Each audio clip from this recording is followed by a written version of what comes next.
Assalamualaikum warahmatullahi wabarakatuh. Jumpa kembali di video pembelajaran pendidikan agama Islam dan budi pekerti.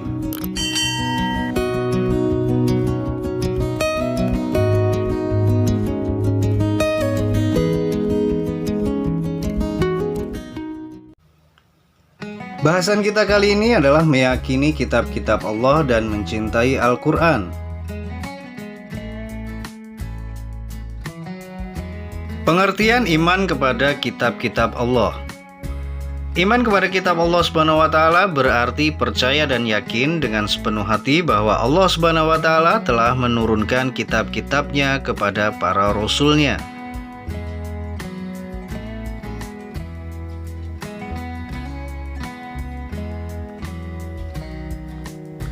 Ajaran yang terdapat di dalam kitab tersebut disampaikan kepada umat manusia sebagai pedoman hidup agar dapat meraih kebahagiaan di dunia maupun di akhirat.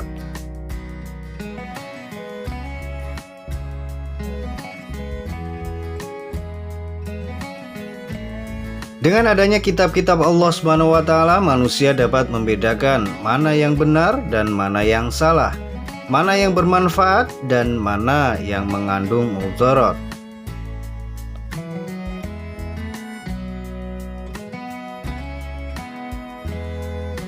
Firman Allah dalam Quran surat Al-Maidah ayat 16, Allah Subhanahu wa taala berfirman,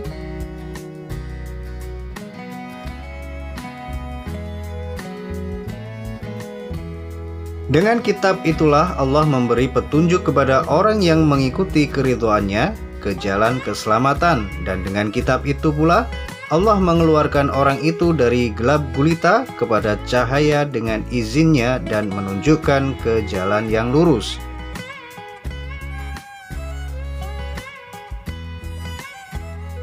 Nama-nama kitab Allah Subhanahu wa taala dan Rasul yang menerimanya. Ada 4 kitab yang diturunkan oleh Allah Subhanahu wa taala ke dunia ini. Allah Subhanahu wa taala juga memberikan nama-nama untuk kitab-kitabnya tersebut secara berurutan, mulai dari yang pertama kali diturunkan hingga saat ini. Keempat kitab yang wajib kita yakini adalah Taurat, Zabur, Injil, dan Al-Quran. Yang pertama adalah kitab Taurat. Kitab Taurat diwahyukan kepada Nabi Musa alaihissalam pada abad ke-12 sebelum Masehi. Nama Taurat berarti hukum atau syariat. Pada saat itu Nabi Musa alaihissalam diutus oleh Allah untuk berdakwah kepada bangsa Bani Israel. Adapun bahasa yang digunakan dalam kitab Taurat adalah bahasa Ibrani yang tertuang dalam firman Allah Quran surat Al-Mu'minun ayat 49. Dan sungguh telah kami anugerahi kepada Musa alaihissalam kitab Taurat agar mereka Bani Israel mendapatkan petunjuk. Kitab Taurat yang diturunkan Allah Subhanahu wa taala kepada Nabi Musa alaihissalam untuk Bani Israel agar mereka senantiasa berada dalam jalan kebenaran. Adapun pokok-pokok ajaran yang ada dalam kitab Taurat yang diturunkan di Bukit Sinai adalah sebagai berikut ini.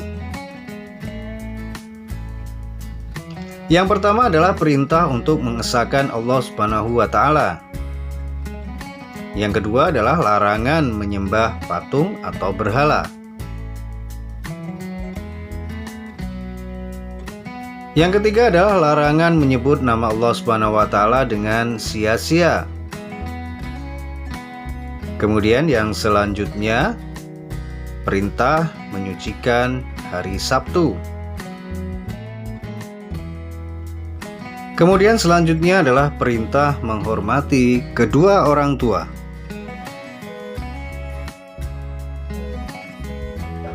Isi kitab Taurat yang selanjutnya adalah larangan membunuh sesama manusia. Kemudian larangan berbuat zina. Selanjutnya adalah larangan mencuri.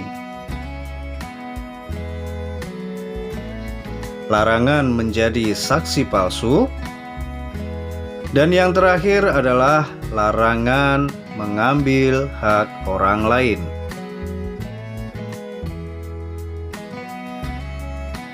Kitab yang kedua adalah kitab Zabur.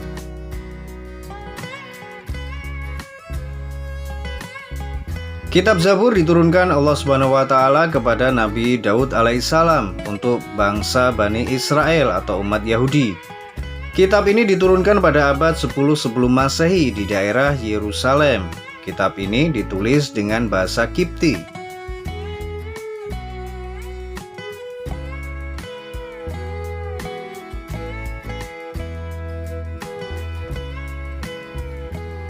Dan Tuhanmu lebih mengetahui siapa yang di langit dan di bumi, dan sungguh kami telah memberikan kelebihan kepada sebagian nabi-nabi atas sebagian yang lain. Dan kami berikan Zabur kepada Daud. Quran Surat Al-Isra ayat 55. Pokok ajaran dari kitab Zabur adalah berisi tentang zikir, nasihat, hikmah, dan tidak memuat hukum-hukum syariat.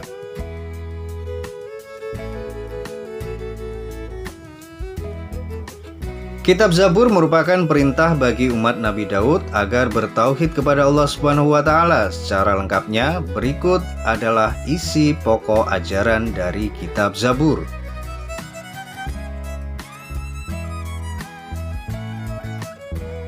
Isi kitab Zabur adalah yang pertama, pujian dan penghormatan kepada kemuliaan Allah Subhanahu wa taala beserta sifat-sifatnya. Yang kedua, nasihat-nasihat kebaikan. Yang ketiga, kisah para nabi dan rasul yang akan datang. Yang keempat, kisah tentang umat atau kaum terdahulu. Isi kitab Zabur selanjutnya adalah ungkapan hidup Nabi Daud alaihissalam. Kemudian selanjutnya adalah permohonan ampun kepada Allah yang diungkapkan Nabi Daud atas dosanya. Selanjutnya adalah sukacita yang dirasakan Nabi Daud alaihissalam setelah meraih kemenangan atas musuh. Yang terakhir adalah zikir dan doa. Kitab yang ketiga adalah kitab Injil. Kitab Injil ini diturunkan kepada Nabi Isa alaihissalam permulaan abad 1 Masehi. Kitab Injil diwahyukan di daerah Yerusalem. Kitab ini ditulis pada awalnya dengan menggunakan bahasa Suryani. Kitab ini menjadi pedoman bagi kaum Nabi Isa alaihissalam, yaitu kaum Nasrani.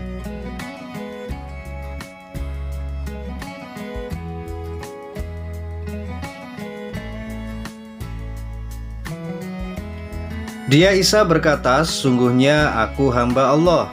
Dia memberiku kitab Injil dan dia menjadikan aku seorang nabi." Quran Surat Maryam ayat 30. Kitab Injil berisi ajaran pokok yang sama dengan kitab-kitab sebelumnya. Secara umum, kitab Injil berisi tentang: yang pertama adalah perintah untuk kembali mengesahkan Allah Subhanahu wa taala. Kemudian yang kedua, membenarkan keberadaan kitab Taurat. Kemudian selanjutnya, menghapus beberapa hukum dalam kitab Taurat yang tidak lagi sesuai dengan perkembangan zaman. Kemudian, menjelaskan bahwa kelak akan datang kembali Rasul setelah Nabi Isa alaihissalam, yaitu Nabi Muhammad SAW. Di samping ada di kitab Injil, penjelasan ini juga terdapat dalam kitab Taurat. Yang keempat adalah kitab Al-Quran. Kitab Al-Quran merupakan kitab yang diturunkan Allah Subhanahu wa taala kepada Nabi dan Rasul yang terakhir, yaitu Nabi Muhammad SAW. Kitab suci Al-Quran diturunkan Allah Subhanahu wa taala sebagai penyempurna dan membenarkan kitab-kitab sebelumnya.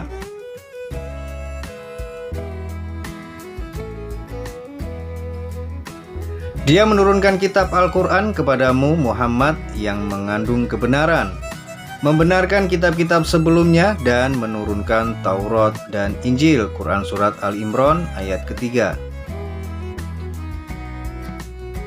Secara umum, pokok-pokok ajaran yang terkandung dalam Al-Quran adalah sebagai berikut ini.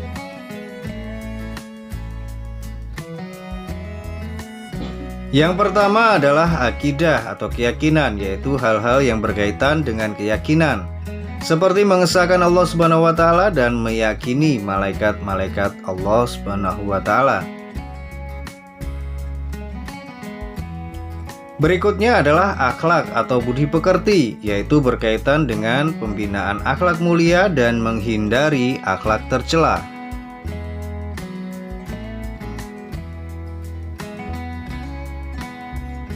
Selanjutnya adalah ibadah, yakni yang berkaitan dengan tata cara beribadah seperti sholat, zakat, dan ibadah yang lainnya. Selanjutnya adalah muamalah, yakni berkaitan dengan tata cara berhubungan kepada sesama manusia.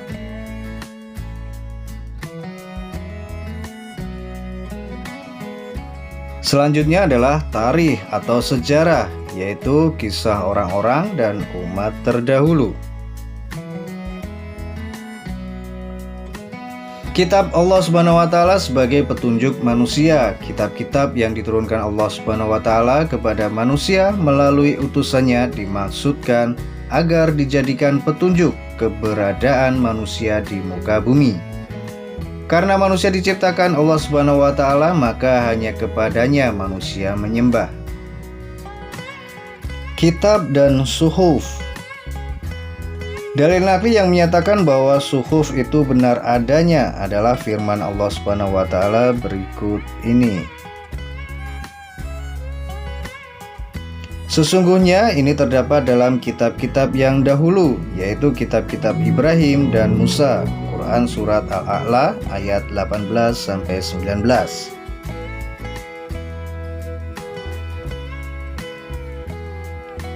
Nabi atau Rasul yang menerima suhuf. Nabi Adam alaihissalam 10 suhuf, Nabi Syis alaihissalam 50 suhuf, Nabi Idris alaihissalam 30 suhuf, Nabi Ibrahim alaihissalam 10 suhuf, dan Nabi Musa alaihissalam 10 suhuf.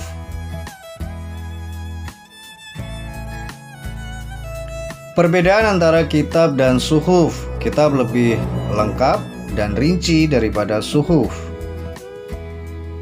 Isi kitab lebih lengkap atau lebih rinci daripada suhuf.